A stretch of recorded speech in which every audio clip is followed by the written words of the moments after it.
ได้ไหมถ้าหนุ่มลายเนี้ยไม่ได้อันนี้นะคะเป็นกรง2 ชั้น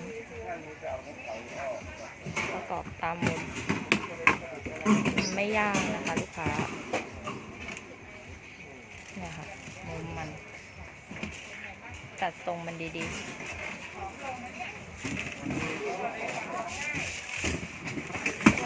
ทำได้ครับ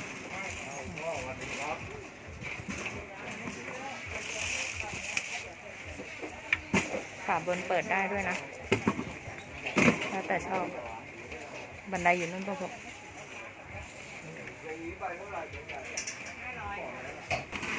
ใส่ฐานล่างไป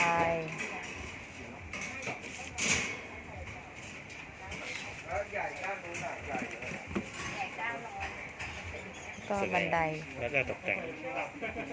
บันไดนี่แล้วแต่จะเอาไปเรียงนะคะ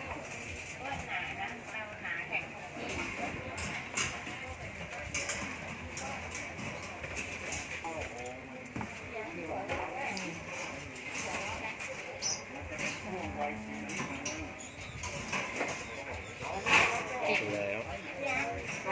อันนี้เอง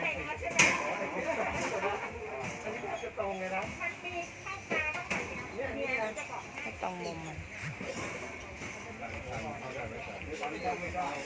มันก็จะห่างหน่อยนึงเนี่ยเพราะเรายังไม่ได้บีบมันนะอันนี้ก็ช่อง ยังไม่เข้าล็อกเลย